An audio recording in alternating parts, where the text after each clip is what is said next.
Let's go. All right, guys, we're back here today. Baseline podcast, Jonathan Ramirez, Maricon. Today we got on Zoom in Puerto Rico, John Holland. Thank you for coming on, man. How you doing? Thank you for having me. Yes, sir.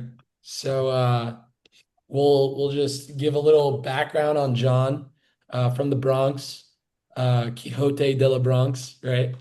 Yeah, Um, yeah. went to Boston University for 4 years, played college ball there, and then his overseas ball started in France, went over to Spain, back to France, Turkey, went to the Cavs G League team for 3 years, then moved up to the Cavs, played with LeBron for a couple years, back to the G League for the Cavs, go to the Actually, in between there, I actually okay. got called up to the Celtics Oh, right. I saw for that. a little You were bit. there for the playoffs, right? Yeah, yeah.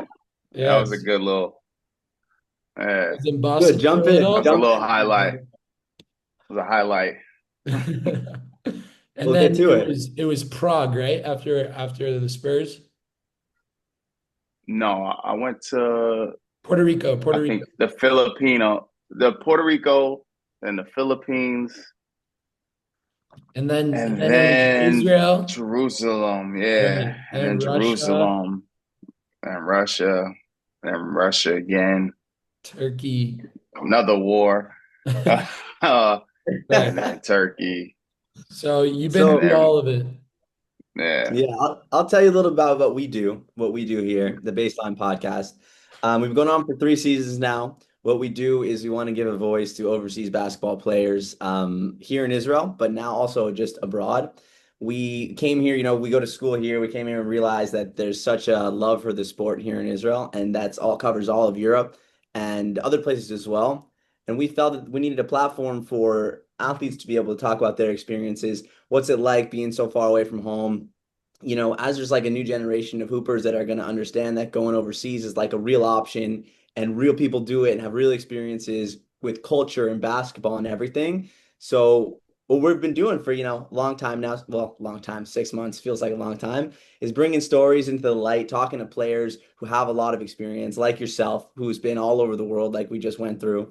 So thank you for joining us. I love And that. I love what you guys are doing.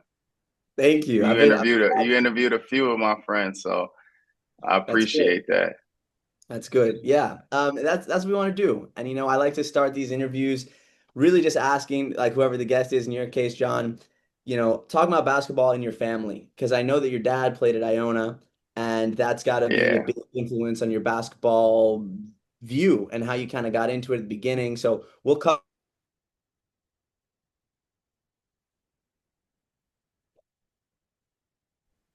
Um, Actually, my first real love was baseball. Um, and I kind of only played basketball in the winter when I couldn't play baseball. But yeah, my father did play at Iona, so I'm sure he has some type of influence because we would always be on the court together. But even with baseball, being an only child, I really wasn't.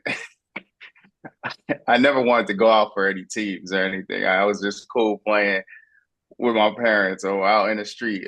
So it wasn't really I wasn't really like much into the team thing until maybe sixth, seventh grade.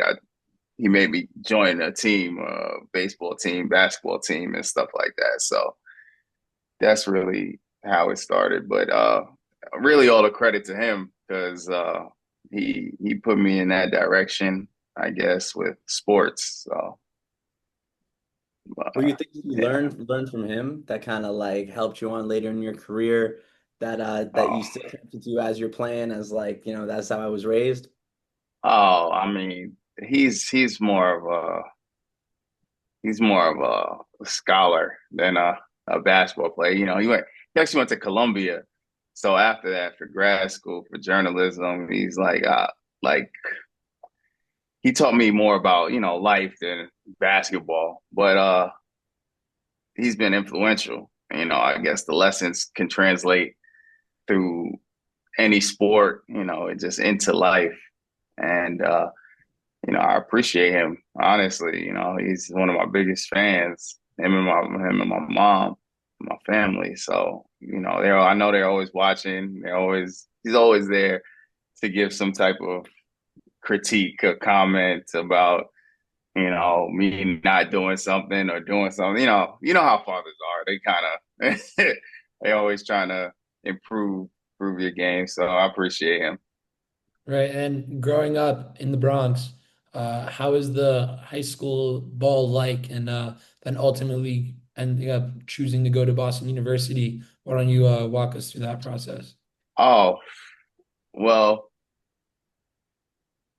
for me, the first 4 years of my high school career, I went to a really more of an academic school in Fordham Prep.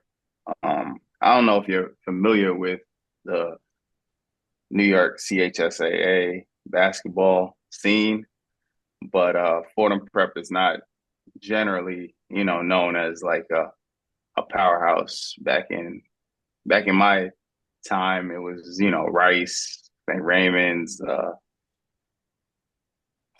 Now it's Stepinac, and it's like, you know, they have all these schools now. But really, Fordham Prep has never really been like a big basketball school. So after my 4 years, I didn't have any D1 offers. So I had to, email different schools, and one of the schools that I emailed constantly was St. Benedict's Prep in Jersey, and the coach at the time was Dan Hurley. So I I emailed them constantly. Eventually, they probably just said, "All right, let's give this guy a tryout," and I went there, took that trip on the PATH train down to New Jersey to Newark. Um, and I just played, and they started a prep team, and I was able to make that team, and that really kind of jump started uh, me and my career, I guess, going to Boston University and leading to, everything else. So I gotta give credit to, yeah, obviously Fordham Prep for the laying the foundation, and then St. Benedict's Prep, Dan Hurley, and other coaches there, Dennis Dubois, a lot of coaches there that helped me take that next step. What was it So, about Boston that got you like intrigued to go there? and I'll add to that if I can. I want to hear about Dan Hurley, the legendary coach himself. Oh, Like that was that's an a experience. legendary Yeah. man right there. I see what he's Yeah. in college ball yelling at his players. Like I can only imagine the verbal abuse that guy was dishing out in high school. I mean, he definitely got me prepared for college. I think everybody was prepared. His guys, obviously, they come from a coaching family. And I think, obviously, he's one of the best coaches in the country. And even then, we had an amazing team and a lot of talent, all Americans, different coaches in the gym every day. So, like, it kind of helped develop me. I was kind of, I guess, used to a high level of competition. Uh, and it definitely helped when I got to college. And, he's intense, he's intense, real Jersey City guy. So, um, it's something that you get used to, but, he creates an environment that if you tough enough and you can get through it, you're really gonna get a lot of value out of it. You'll be tougher for it, and it'll give you an advantage as you go forward. Amazing. Yeah. And then John's question about Boston, like, was that because that was location wise? Why was BU a place that kind of stick out to you? Uh, I had originally committed to Manhattan College, but that was in the Bronx, and that was a little too close. And Boston seemed to be like the perfect distance to go to college. I could get back when I wanted to. I liked the school. It was academic. It was a great school. Um, and the coaches, I had a good relationship with them. They recruited me. They wanted me. So Uh, it was just the best of. It was the best of all the worlds at that time. That was the one of the biggest offers I got, and so I took it. Right. And I didn't you have balled out I there. didn't really have that many options, but the options of the options I did have, that was probably the best. I wasn't sure if I was gonna play basketball. Like I wasn't even sure if I was good. Like coming from Fordham Prep and then going to a powerhouse like St. Benedict's, you don't know. You're dealing with a lot of good players, so it's hard to gauge how you are. So Boston was the best opportunity for life. Right. Still a big D1 school at the same time, and you go there for 4 years, and from the second year, you were killing. Your sophomore to Yeah, senior year, you were averaging over from 18 the points. first year, I mean, I was prepared because, like you said, Dan Hurley, he kind of got you ready. So like I came in there pretty prepared for the experience, and I had success pretty quickly. So So while you were playing at a high level, like from your sophomore to senior year, at what point were you thinking about NBA overseas and what your next step was in your career? I was not until the end of my senior year. Really. I was just so I got there and I was like, yo, I just want to play. And then from there, I'm just looking forward to the next year. I want to do better and better and better. And the start of my senior year, I just want to, you know, have a good year. And I'm not even really thinking about the next step or anything like that until it's all over. I was kind of just focused on playing that next year or playing well at that moment. Um, that was my focus. That's really what I was locked in on. And then, after obviously you have to pick an agent. You have to, you have all these different workouts for these NBA teams. So then it becomes like a real opportunity to kind of make some dreams come true. So, uh, but I originally going there in the 4 years, I really wasn't thinking about anything but playing there at that moment. Did other players that were maybe seniors or juniors when you were freshman, sophomore, junior, year, like kind of mentor you in that whole process? Or you kind of went into it, took it? No, no, not really, because like the squad. So I got there, the squad was like mostly sophomores, and I was a freshman. So I was kind of it was everybody was kind of in the same boat, and I don't think anybody really went through quite the process that I did, just because I don't know if they had that opportunity for the workouts and stuff. So I was kind of just my coach helped. We sat down, we with all the agents, interviewed the agents, and picked one, and from then just started working out for teams and working out in general, just getting ready for whatever was next. So it was a new process, uh, and it's tough because when you don't go through it, and if you don't have someone to kind of mentor you, you really just on your own, kind of. And it was it was good though. I think I made the best decisions that I could at the time. If I could go back, it was actually a lockout. Would I do something different? Maybe I would have stayed. Maybe I wouldn't have gone to France. Maybe I would have just tried my luck in the NBA and at the beginning. But you know, hindsight, it's 2020, so it is what it So is. what was that? I mean, you spoke a little bit about it, but the actual signing of your first pro contract, like what did France kind of tell you, if they was some kind of recruiting process, or was it, you get that agent who's involved in overseas, and what's the process before you actually sign on the dotted line and, start playing overseas?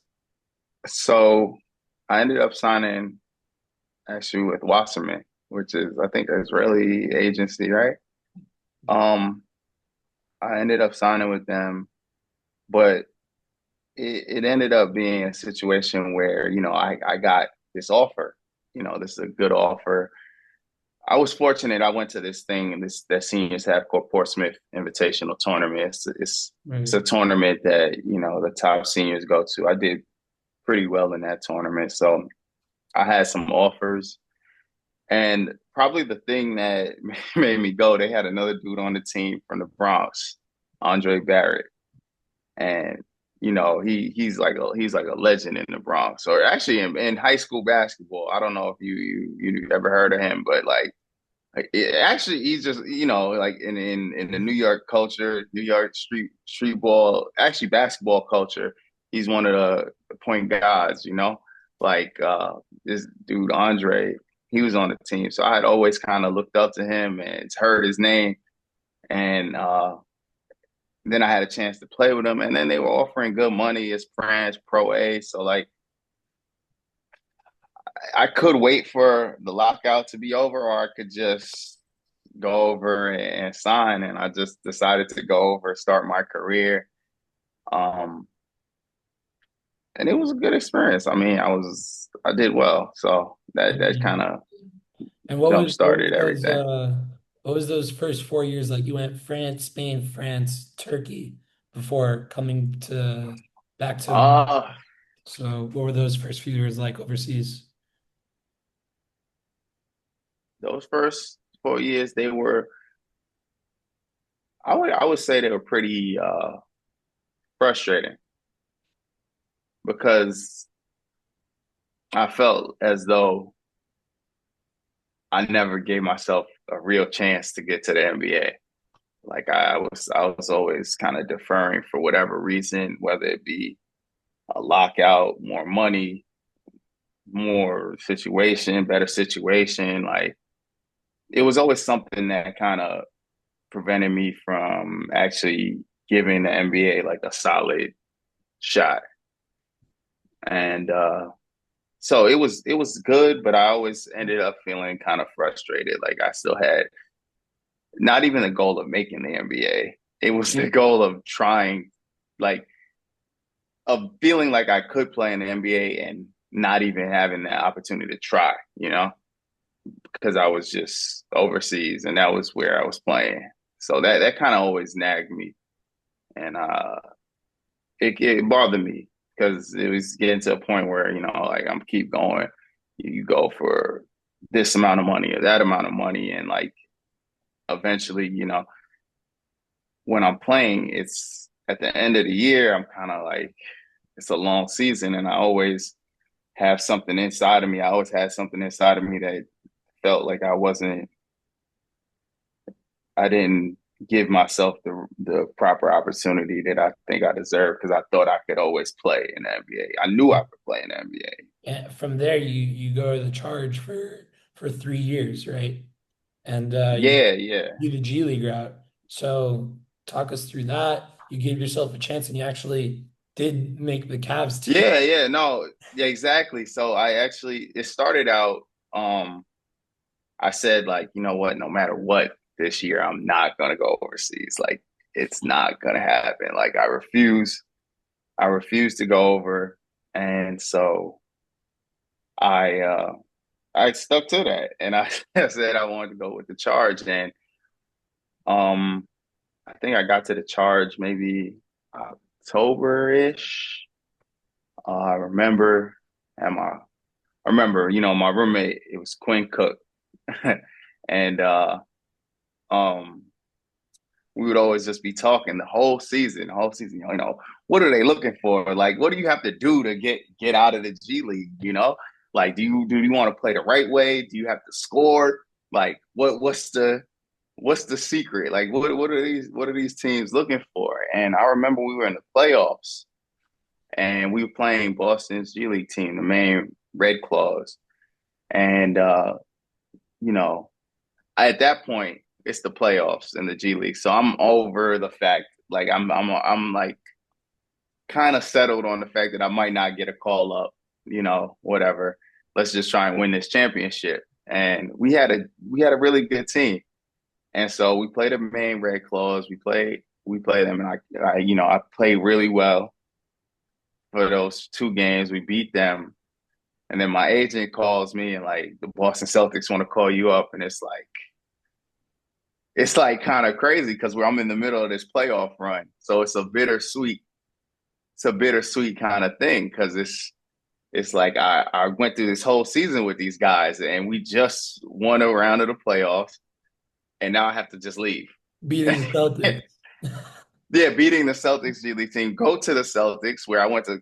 It was an amazing experience. I went to school in Boston, so it was a great experience. But I always like found it a little bittersweet because I kind of just left this G League team, and it felt so unfinished. It felt so like, oh wow, yeah. So I'm just off the team, and I'm watching the games. I'm in the hotel room in Boston, like dream came true, everything. But I'm still watching the games in for with the Charge, just seeing how they do, like fully invested in a whole other G League team because it's just I spent so much time there that season, and then it was a blessing to get called up though, and it was like Did great did being you in my enjoy that? my my Did you enjoy that Boston playoff experience? yeah, it was amazing. It was amazing.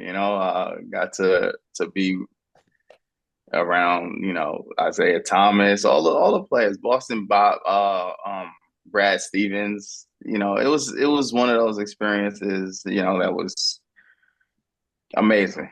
I've been fortunate, but I had a lot of great experiences in my life and been around a lot of great players, great coaches. And this was just another one. And it was my first experience with the NBA, and I'll remember it forever. Right. You actually you talk about great experiences. I counted it up.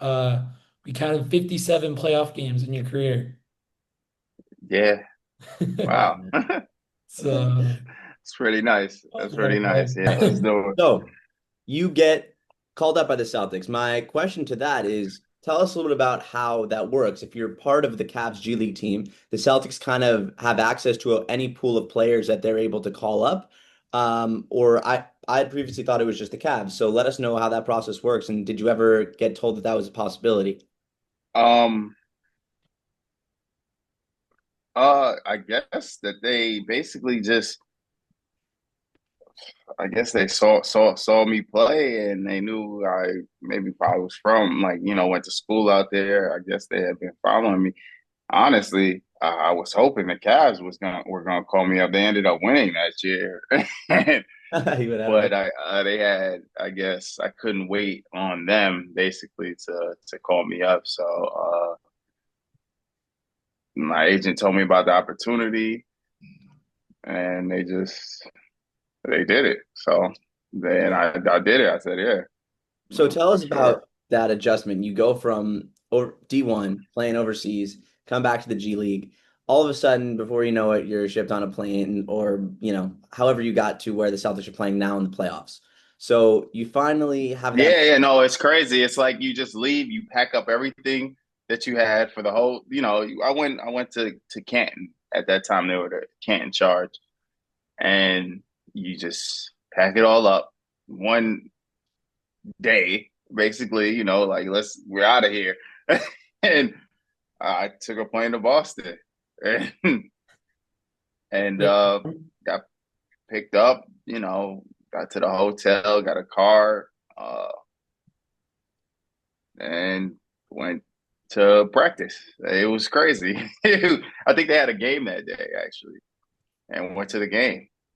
Did Like you did you have just that welcome? yeah, People talk a lot about welcome to the NBA moments, but for you, it's just like it was such a fast, time to. yeah. It was a whirlwind, and it was at the end of their season, so it was like I just kind of like it's kind of like just there, like maybe to play. We had an injury. I was thinking maybe I was gonna get in, but I did get in actually, at the end of one of the series in Atlanta. That was my first time getting in. Going from the Charge and then Boston for the playoffs. After that happens, you end up going back to the Charge the same year, right? The next year, yeah, the What next season. what was the vibes in Canton afterwards? And how did they do? Did they end up Uh, winning after you had left? What happened to the team? no, so they lost to this team, the Miami team, the Sioux Falls Skyforce is the Miami team, and they had a really great team, right? But I'm pretty sure, like they set the record for like most wins or whatever in the G League at that time. But I'm pretty sure if we had our whole team, the way we were playing so together, we were so locked in. I think we could have got them. I'm not even gonna lie. I think we could have got them. Like, and you can never tell. You never know what could have happened. I have a lot of stories like that, like what could have, should have happened, what got cut short. You know, stories that never ended. Whether it be COVID, whether it be a war, whether it be a couple wars. But uh, I just know that we had that team. We were playing at a high level, a real So high level. after Boston, you go back to the Charge and you play with them another 2 seasons. And during the second season, you end up going to Cleveland to play 22 games. Yeah, yeah, yeah. I was on So a what was that two-way. It process was like going up to Cleveland and playing with LeBron? it was great. It was I would great. too. I I would too. mean, it's a great experience. Everything that you could probably think it was amazing. Being there for that, and at that time, at the beginning of the year, they had so many people. I had a locker next to D Rose. Like, they had Dwayne Wade. These are all like some of my favorite players, D Wade and LeBron. And I've grown up watching them. And then obviously you have great players like D Rose, Kevin Love, and then great, not only just great players, but like a bunch of personalities too, like Channing Frye, Richard Jefferson, Iman Shumpert. Like it was a team full of like it was a crazy experience just to even be in that locker room, especially at the beginning. And then at some point, JR. Um, so and You then have at any some good point, stories from the locker room? oh, I mean, it's just being there, just being like a fly on the wall was the experience on it in itself. It's just it was crazy. It was a nice experience. It was like you're the you're at the center of the basketball universe, especially with the orbit that Bron has. Right. So you get there, and as opposed to your, of course, short time in Boston, you now have like this real opportunity to play in a lot of games and really help the team, which you did. Yeah. So from that kind of perspective, I know it's a cliche question, but I do like to ask you, like, when was you're there with the team the whole season. You're not like at it at the very end. You're there to see it from pretty Yeah. much start to finish. So when was your kind of moment that you realized, like, not only am I here, but I also can actually benefit the team and help you guys be as successful as you were? Um. See, in that situation, the opportunities are, especially on a high profile team like that, are few and far between. But there was a time when they traded everybody. At, they traded. I think it was D Rose, D Wade. They traded a whole bunch of guys. Um, and then there was like a few games where I got to, play a little bit, and that was that was it was good. It was good. It was the opportunity. I hope I took as much advantage of it as I could, and I think I did okay. Um, uh, who do I remember playing that? I was like, this guy's good. DeMar DeRozan. I remember playing CJ McCollum. He was pretty good. Just guys that I actually had the opportunity during these couple of games to actually, be in there. Uh, And that's what I and and after that they had to, work the guys in, make a playoff run, and they're not really playing the 17th guy, 16th guy on the team, but still you got a little opportunity, a little taste, and that was fun. So now for your like your career is obviously very interesting based on how many places you played. But also, I think your career is unique in a certain way that you have this legitimate overseas experience in the top leagues in some of the top leagues in the world in your first half of your overseas career. Then you Yeah. show up and play in G League for the Cavs. You have this amazing experience. And then you have a second half of your career overseas. So Yeah. I'm really curious about what are those things that you picked up when you were around the NBA that helped you kind of propel the second half of your career, which was, just as strong, if not better, than the first half of your career. So, what do you think? Yeah, I mean, I think it's just the growth and development of me as a player and as a person. I think for the first part of it, um I think I had like a itch that had to get scratched, like trying to go to the NBA. But once I had a little time and I experienced that, I think I was able to more focus on what I was doing at that moment. And so from the second half, I saw myself having a lot of and being around Braun and just winning and seeing every day the work ethic and I just hope maybe something rubs off. But the second half of my career, I think it was I was fortunate to be on a lot of good teams, you know, and a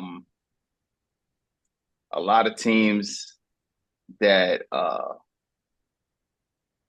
the guys I still talk to this day. Starting out, in Puerto Rico, we won a championship. Then I went to Jerusalem, and Jerusalem is one of the biggest disappointments Oh, in really? my career because COVID kind of stopped a run that we were gonna have that was that I believe we were gonna win all of Champions League. We were gonna win uh we were gonna win the Israeli League, and it was gonna be amazing. We're gonna be one of the best teams in Europe. Just stamped. It was another one of those runs like we were locked in. Anything that any team could throw at us, we were locked in. And everybody on that team, if you ask them, they know that we were gonna make a run. Like we're kind of like, I don't want to say unstoppable, but we had that thing rolling. We had it roll. Oded as the coach, man. It was they that Right. COVID really took a couple championships away from me. Right. Y'all had Pargo also on that team. Great Yeah, player. but that was the second half when they came back. Oh, That okay. was that was already after Why don't you COVID. talk us before like the whole process of coming to Jerusalem in 2019? What was that like? I know that you posted on your Instagram, you're like always hearing about Israel and like you were excited to come here. So why don't Yeah. you talk about coming here? Um. Well, it was about finding the right situation, and I had played with James Feldean in high school. We played against him in high school, kind of knew him, and and I saw the team, and the team was looked great, and they said that they really wanted me, and it was uh it was a perfect situation. Like the team was amazing, all my teammates were amazing, and we just won. We won, and it was like easy. Jacobin, we had so Uh, many players. Shelvin, Mack, like Sue, you had a like it young was Nimrod Levy. Nimrod. Yeah, we Right. had Barr, we had Tamir Blatt. Like it was like it. We had everybody. Like we were really a legitimately really good team. Right. really good team, and we were gonna win Champions League. I think we were gonna win the Israeli League. Um, and it got taken. It got taken. But There's a lot of stuff happened. I do think that every team after that you went to the playoffs with. Well, from there, I went to You went to Russia, Russia, right? and we I'm made it to curious the finals of.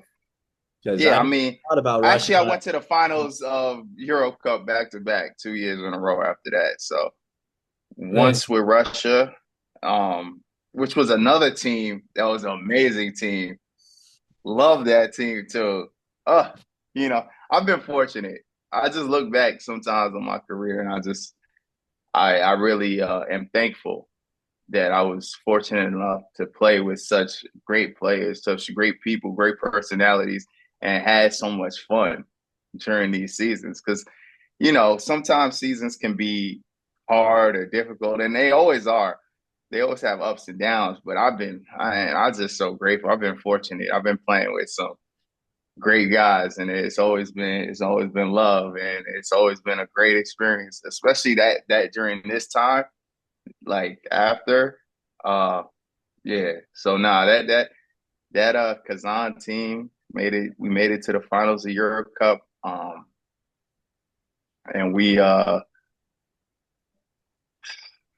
And then gave it up to Monaco, but the that's war another broke team out in that Russia. that's the next year That's the when we were next in year. Euro. We were in Euro League, and another great team. And I didn't even really get to play like fully with them because I was there 3 weeks, and next thing they start bombing the Ukraine, and there's so much uncertainty going on that I just felt it was probably best to leave the situation, which in itself was a crazy experience, just trying to get out and just not knowing what's going on, a lot of chaos, a lot of, questions about what's going to happen. And, teammates started leaving. I said, you know what, I'm just going to get out Yeah. of here. And Um, from there you but go I to went, yeah, I went to Turkey. I went to Bursa, and right. like you gotta understand, like I'm getting so lucky with these teams that I get on because I go to Bursa, this pretty small city in Turkey. I mean, it's not Istanbul, Right. and it's like it's just a perfect fit, and we make a run again and go all the way back to the championship of Euro Cup. Like it was crazy. It's like It the was past crazy. Like 6 that was. years, you've been having runs wherever you go. You're the Yeah, most. it was just a great run. Like, and the team was just a great team. Like we had it all, the coach, the players. And I say this about like I'm just like the third team I'm saying this about, but it's true. Like all these teams, like we just everything just clicked. Right. And I'm just lucky. And hopefully Like I had a little part to do with it. you But move on like to you move on to Belgrade too, and you guys go on a run there also. yeah, yeah. I mean, we ended up see, if they would have done it like we did it now, we would have been in at least a playing game. But now, back then, you know, we didn't. We ended up 10th, ninth or 10th, but still, great experience. Uh, um, played with great players. I'm just blessed, man. I really am. Uh, So I wanted to hear a little and bit. I've seen, sorry to interrupt, but to see some of the stuff that you've done, kind of like on the media side, as we get to when you get back to Hapoel Tel Aviv, if I'm correct. yeah, I saw yeah. what you did when you were there with the podcast, but also I did, I don't know if I'm getting the name right, but it was like understanding the elderly or the older people, like to kind of bring to hear from other people. You were on some kind of show that's connected to the YouTube channel that you were on about that you Oh, spoke to some oh people. yeah, yeah, But when yeah. did that Oh yeah, that's become? just in my family. I'm just doing stuff for fun now. I'm just doing stuff for my own passion projects, kind of similar to what you're doing. just kind of like a passion projects, anything that moves me, anybody that, that I want to hear from or I want to talk to or that, you know, I enjoy who they are. And, I just, talk to them. And it's not really for anything, but, oh, hold on. It's not really for anything, but it's just something that I do for myself, that And I did for myself. talking about the transition to a Apollo Tel Aviv, this is, I guess you're showing up 2023 around August time, right? Yeah, That's where you kind of begin the Off Days podcast and yeah, yeah. had Cause Ofer Yanai on the pod. yeah, Y'all yeah. chopped it up. Had your boy Man, Jacobin. Ofair's a great guy. He little wild, but he's a great guy. And he supports the players. Right. And I said I wanted to do a podcast. He was like, "Yeah, sure, Yeah, you can do it." I saw Yeah, the clip about the watches too. You would have got the watch. would have got the watches. I was a couple years too late. A year too late. Right. He did a lot of big stuff with the Paul. What was your experience like with him? No, but he had a vision and a plan for Hopwell. And he executed. he he definitely executed. Um, and it was a process, but he did it. I mean, Right. much respect for him for building up, for having that vision and building it up to where it is now, and where not where it is now, but where it could go. Who knows? Because Maccabi has kind of dominated the Israeli league for a very long time, and I think it's pretty apparent now that there there are some other teams that can compete Right. for sure. Jerusalem could have taken that game for you. Jerusalem, So if you're Jerusalem. Yeah, no, no, no. I know. I follow Jerusalem still. Jerusalem had a great chance. And obviously this year, Hapoel winning Euro Cup and then taking that jump to EuroLeague, I think it should be very, very interesting yeah. to see next season But what they do. right. And then you start the podcast and you probably play a couple months in the season and like the amount of mental toughness I'm sure you have for your long career, starting with the lockout, the NBA lockout, Yeah, deal with COVID, going to Russia, having to deal with that war, and then now obviously you have October 7th. So October 7th. Yeah.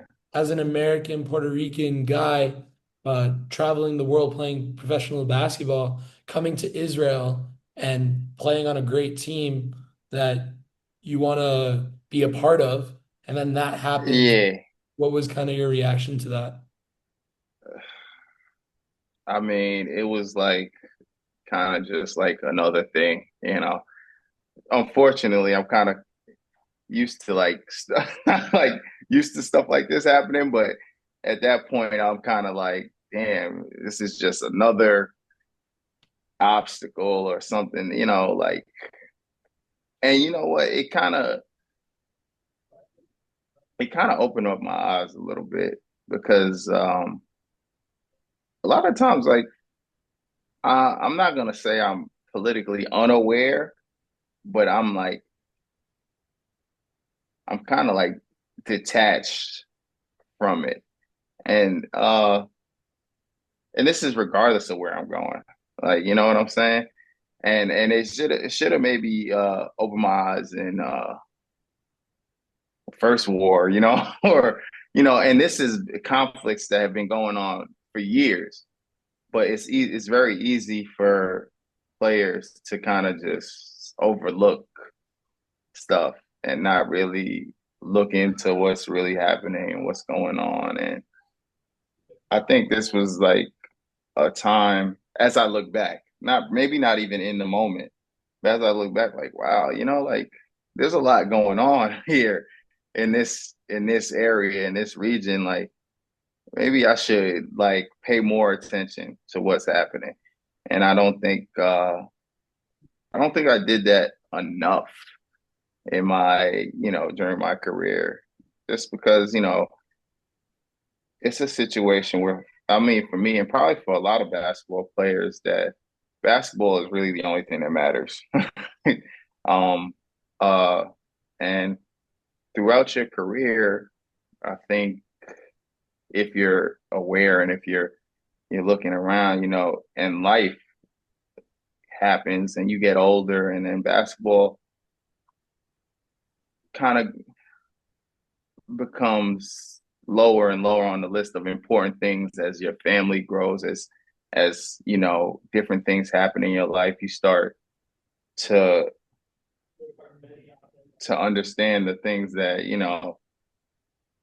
that life brings your way, and then basketball goes further and further down the list, so into where it's maybe the least important thing of the most important things in my life. You know what I'm saying? It's still obviously one of the most important things, but it might be the least important thing of the most important thing.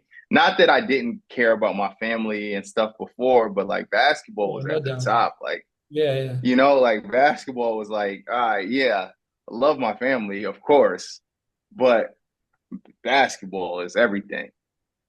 And Yeah. then, as life goes on, things what's important becomes it starts to shift, I think, a little bit. So did the like last, I guess, experience that you've had with all these crazy things with the war in Israel specifically, kind of you're saying it shifted your view a little bit? And did you kind of like keep up with any of the Israeli guys over the Oh time? yeah, I mean, I like you got to see how it affected people on both sides, I think, and you got to see how how real it actually is, and and in the moment, it's hard. It's hard because you make commitments to a team. You have a lot of things going on as far as, you know, politically, as far as your own safety. And it's not something that you're used to. Like, obviously, I'm not used to. You can be used maybe more. So as to the sirens and to the missiles and the bombings, that's not in general something that's normal for a lot of players that are coming to a place. But it's just not only that, you get to look back and see what side you should stand on morally, and that becomes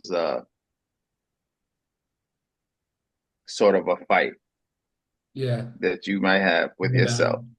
battle. Right. It's another battle that you have.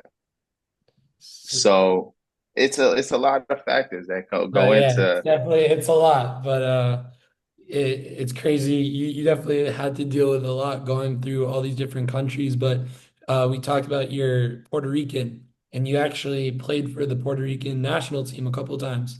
So why don't we Yeah. talk about playing with Oh them? man, How that I experience? started playing with them straight out of college before I signed with France, but I had we had a World Cup qualifier or some qualifier, It was the and Olympics, I think. Yeah. Olympic, no, it was the Olympic qualifier, Right. and that was my first experience as a professional. It was down in Argentina, and we were playing an Argentinian team that I think may have gone on to win a medal.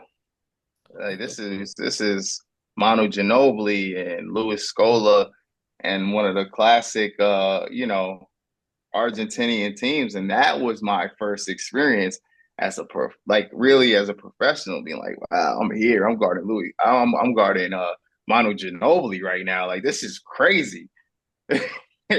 And that was a hell of an experience. And we came up just this short, just this short. And that happened a few times in my career. again with the Olympic qualifier. We played in Belgrade. I remember we went to the championship and we played Serbia in Belgrade, and that was a kind of a disaster because it's Serbia and Jokic was on the team then, or not yet? yeah, Jokic was on the team. Young Jokic though, young Jokic, but Serbia has hoopers, and Yes. it was in Belgrade, so it was tough. It was tough, but like yeah, those are my Olympic chances that were dashed, and just after I'm done playing with the national team, they go to the Olympics. It's crazy. Wow.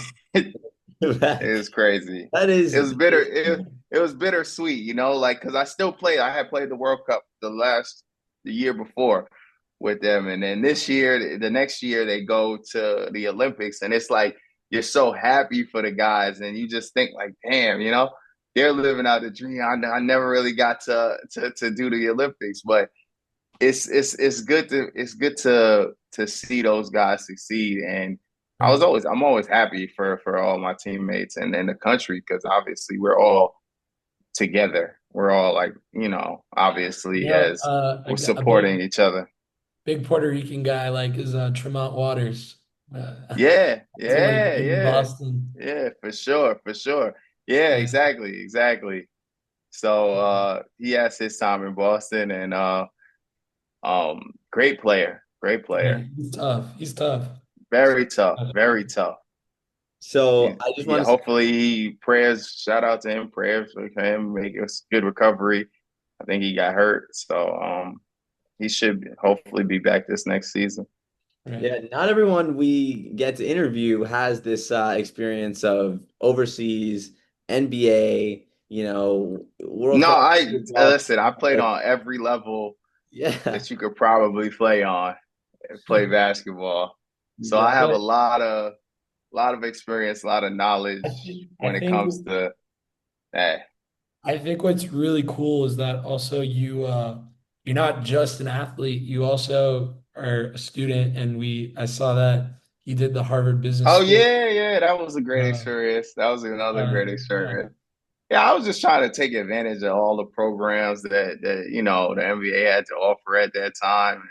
That was another good one that I found very valuable and Was it got something some that knowledge. was it something with the rookie transition program with the NBA that did that have to do anything with it? Or, Nah, that was one of the programs that was offered to some of the players in the NBA, WNBA, and actually throughout like all the major sports. I think we had guys from everywhere, UFC, NFL. We had a bunch of what does people. that program entail? It's like crossover into business. So it's basically a business course where you get matched up with some of the current Harvard business students, and you go through different case studies and different basically a course on business and different situations that you might find yourself in, and it's a course with that tries to educate you, tries to gives you a network, it gives you a lot. So It's super important. We see guys who like they'll go overseas and like they might blow their money and like they don't know what to do in the long run. And we've seen that it's very important to also understand the business side when it comes to playing I mean, professionally. honestly, I don't really see many guys. Maybe, maybe I can't really call it, but like from overseas that blow their money because I feel like they understand. I Yeah, feel I mean like guys that go it's overseas more of an don't really blow understanding. their money, like or Yeah.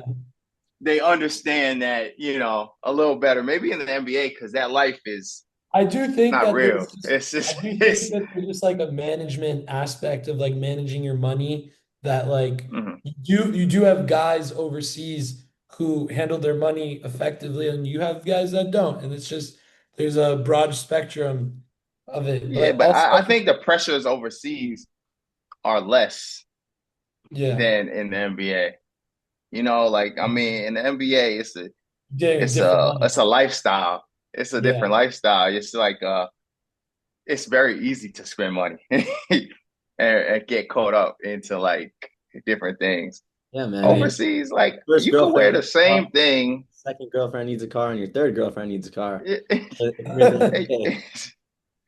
Yeah, and overseas, I don't think is that kind of pressure. Like, like yeah, you could buy nice things, but like if you're in the middle of Turkey somewhere, really you're not buying a car, you're not going out. You could go out, but it's cheaper. Everything is like Yeah. a little So a little we less.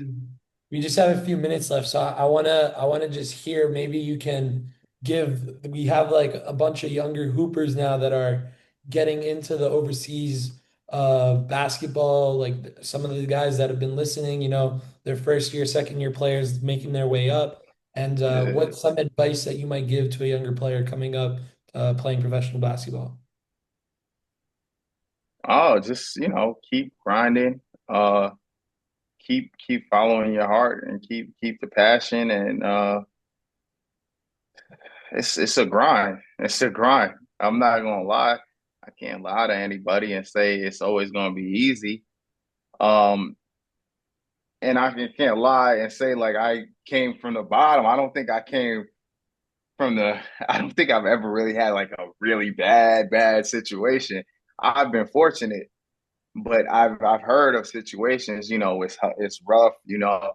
Um, money's like not a lot of money, just trying to grind for the love of the game and try to work your way up. And I think that's admirable. And they got to keep grinding. And everybody's chasing something. Everybody's trying to level up. And I just any advice I have,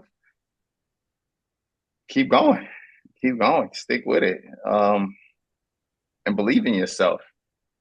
I think the belief in yourself, whether in at any level, is the most important thing. Believing in what you can do and where you can play, and understanding that even if you're not right quite there now, you that belief in yourself will take you there if it's real, if you're real about it, and if you put in everything, all the work that somebody there should put in, I think you'll be all right. Oh, Is there that's good stuff. That's big stuff. And we appreciate you coming on. And in last minute, we like to do a 24-second shot clock segment that we'll put on. So I'll ask you some quick Yeah. All right, questions. let's do it. Let's Get do it. Let's that, do it. We'll get hear. that going real I'm not quick. very good at I'm not very good at that stuff, but let's go. I That's all right. Let's gotta go. You say skip. I'll do stop the us best right I there. can. Yeah, you can yell skip if you taking too All much right. time. All right, let's All go. right. You ready? Mary, Let's you go. start. 3, 2, 1, go. Country with the best food. Ah, this is tough. Maybe Israel. Country with the worst food. Maybe Russia. Favorite basketball movie? Oh, favorite basketball movie. He got game. Favorite basketball sneakers? KD's 14. All KD right. 14. Not gonna lie, Nice. that might be a career low that we got. Yeah, I because I like to think about stuff, and I'm like I'm a slow thinker. That's Fair, fair. fair. But John, seriously, really appreciate you coming on. Wishing you the best. I hope you finish your Puerto Rican stint well, and you have a great summer. Appreciate you. And thank Appreciate you you. for coming, man. Really appreciate it. And thank you guys for being a voice for all the players out there. And it's much appreciated for sure. Let's Yes, go. sir. Thank you, John, man. Thank you, Thank you. man. Best of luck. Nah, no problem. No problem. Have a good one. You Stay too. safe.